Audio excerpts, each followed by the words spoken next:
It's time for SPG. As in, Super Pack Ganun Secret File.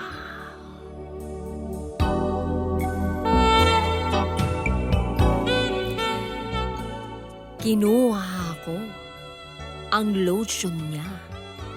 Pinahid ko sa kamay ko at umakyat sa higaan. Masay to salbay.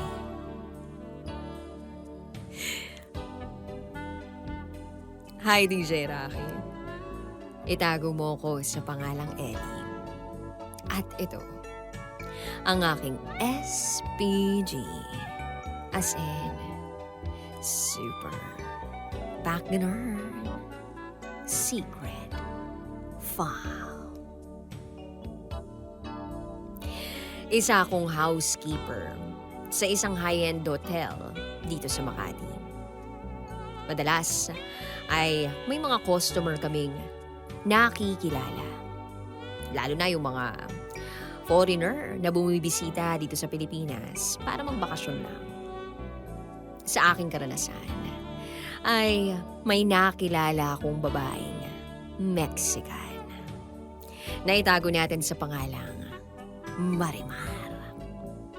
Sa unang tingin ay napalunok ako ng laway dahil sa kanyang angking ganda. May pagkamorena, matangkad, malaki ang hinaharap at matambok ang lubot. Kaya sa isip ko, hindi ko mapigilang ma-distract sa presensya niya. Minsan isang gabi, na-assign ako na maglinis sa floor kung saan naroroon ang kwartong tinutuluyan ni Marimar. Dahil may nakasabit na sign na, "Please clean the room" sa doorknob ng kwarto. Pagpasok ko, ayun, bumungad sa akin ang nakakapang-akit niyang katawan. Nakasuot siya ng midnight gown.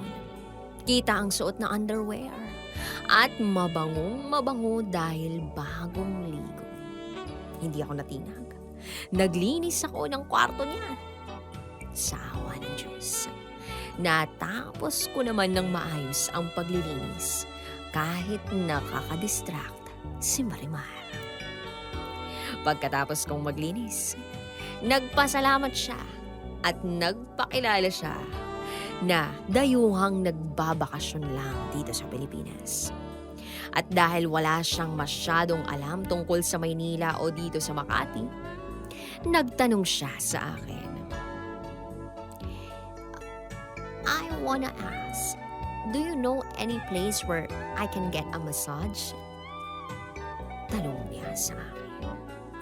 At sumagot naman ako ng, yes ma'am, but it's far from here. If you like, I can come with you and we'll go there together.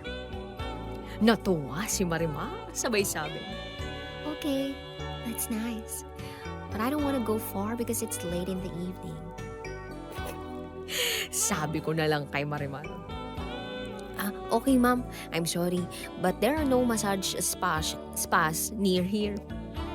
Biglang bumanat si Marimar sa akin. "How about you? Do you know how to massage?" Napalunok uli ako ng laway sa pagkabigla. Sasagot sana ako ng hindi dahil hindi naman talaga ako marunong. Kaso ang bilis ng mga pangyayari. Biglang naghubad si Marimar ng kanyang pang-itaas at humiga ng nakatalikod. Sabay sabing, "I have a lotion at the table. Please put some at my back and do it." DJ Rocky, hindi na ako nakatanggi. Nagdadalawang isip man ako. Hindi na ako nakahindi nang sabihin niyang, "Lock the door and do it, please." May please pa! Diyos ko! Ano itong pinasok ko? Hindi ako nagsayang ng oras. Kinuha ko ang lotion niya at pinahid ko sa kamay ko. At umakyat sa higaan ni Marimar. Tumambad sa akin ang makinis niyang likuran at ang malambot ngunit matambok niyang look. Dahan-dahan kong pinahid ang lotion sa likod niya ng pababa. At hindi ako nakatakas sa mga narinig ko mula sa kanya. Mga tunog na tila isang hayop na nakakaraos pagkatapos makipaglaban.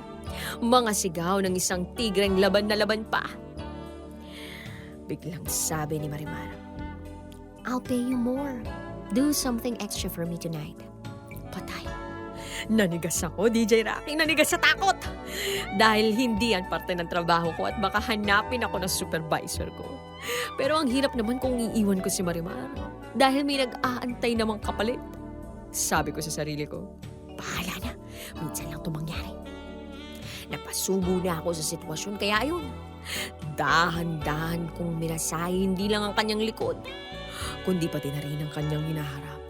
Hanggang mula doon ay unti-unting bumababa ang aking mga kamay at nakipaglaro sa kanyang alagang pusa na babalahibo pero mabango. Habang nakikipaglaro ako sa kanyang pusa ay siya namang paulit-ulit na pagsigaw nito ng meow. At ako naman ay nagkaroon ng frozen delight dahil na-amaze ako sa kanya. Sabihin niyo ng salbahe ako pero hindi ko mapigilan dahil malambing ang alaga niyang pusa. Kahit hindi ako ang may-ari ng pusa ay iningatan ko na lang para hindi ako makalmot. Mahusay makipaglaro ang kanyang pusa. Maamo kasi sa tao. Maya-maya pa ay biglang sumuka na ang alaga niyang pusa dahil mukhang nahilo na sa aming paglalaro. Pinagpahinga na lang muna ni Marimar ang alaga niyang pusa at pagkatapos ay iniabot sa akin ng kwarta na mukhang hindi ko kayang kitain sa isang swelduhan. Pinasalamatan ako ni Marimar at lumabas na ako ng kwarto niya. Yun na ang una at huling pagkikita namin ni Marimar at ng kanyang alagang pusa. Hindi ko inakala, DJ Rocky, na mararanasan ko ang ganong klaseng extra service. Sa panandalian kong pag-aalaga sa pusa ni Marimar, ay pumasok sa isip kong mag-aral ng veterinary medicine at balang araw, mag-alaga na lang ng mga pusa. Posible pala ang ganun. Wish me luck, DJ Rocky. At baka doon ako yumaman. Mamimigay na lang ako ng balato kung sakali. Salamat at hanggang dito na lang.